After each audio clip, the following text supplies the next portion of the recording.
The Gateway Bikram 2 Great Exposing the Guru Creeps podcasts last week, one a 5-part series that came out a few weeks ago, another that's just started. The Gateway is only 2 episodes in, but I'm already hooked. From Gizmodo, a tech, science fiction website, this podcast has reporter Jennings Brown taking an in-depth look at a woman called Teal Swan. Swan is a self-styled healer. She calls herself a spiritual luminary with a massive YouTube following. Brown describes Swan's videos, shes pretty, with long brown hair and mesmerizing, light-colored eyes. She speaks in a monotone and looks straight out at the viewer, through the screen, droning on about pain and healing, about relationships and how physical reality isn't all that's out there. You know how some goths are into crystals and the earth's vibrations as well as high-heeled, over-the-knee boots. Swan reminds me of one of them. But according to her devotees, she can access all the knowledge in the universe and then give people practical ways to apply it to their lives. Move over, Jesus.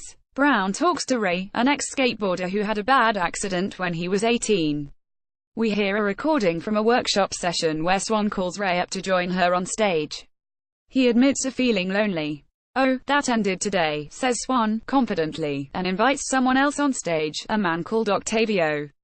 She insists that Ray and Octavio become friends. Which they do. In fact, eventually they share a flat together. She's an expert in relationships, says Ray later.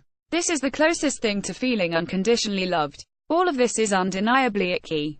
Having your life's decisions directed by a compelling stranger is a very bad idea, but at least nobody's getting hurt.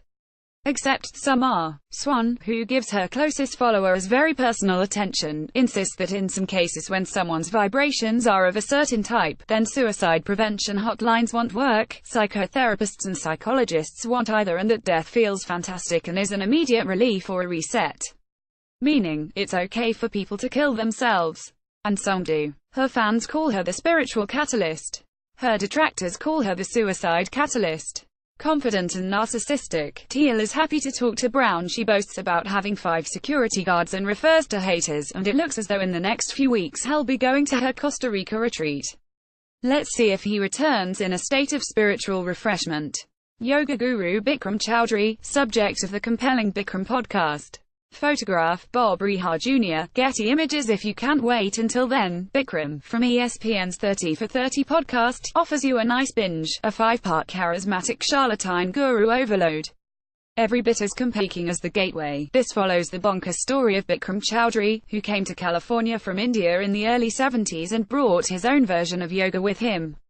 Presenter Julia Lowry Henderson, who used to manage a Bikram yoga studio in New York, interviews people who loved his classes back then, which were packed with stars.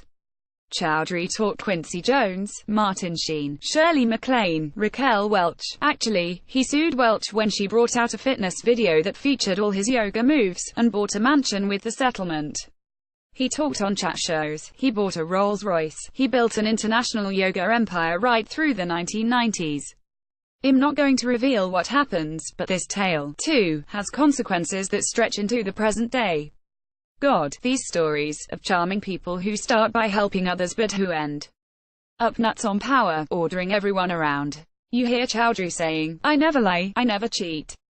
I'm the most spiritual man you ever met in your life," or Swan claiming, "I'm the only person in this field that needs security detail," and you laugh, because they're so ridiculous.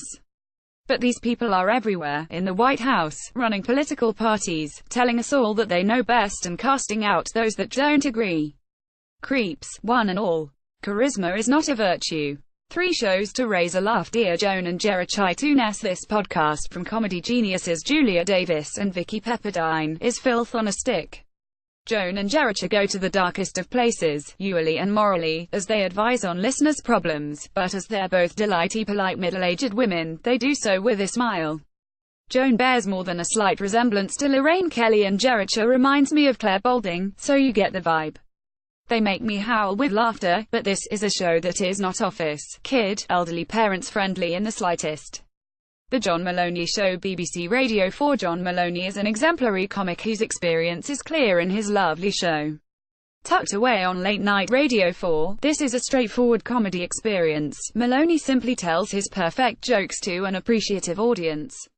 He's not a gag man, but a true stand-up, with jokes that never go where you expect and always make you laugh. If you download, you can listen on your commute and your world will be made much better. Photograph, Diamond, Thames, Psycho, Rex, Shutterstock Ability BBC Radio 4. If you voted for Lee Ridley, aka Lost Voice Guy, on Britain's Got Talent, then this is the show for you. Written by the very funny Ridley, alongside the equally hilarious Catherine Jaques, Ability has Ridley playing Matt, who like Ridley has cerebral palsy. He speaks via an app on his tablet, and this 4-part series sees him move into a new flat share with his carer and get into various scrapes, such as becoming the voice of a robot. A second series has just been commissioned by Radio 4.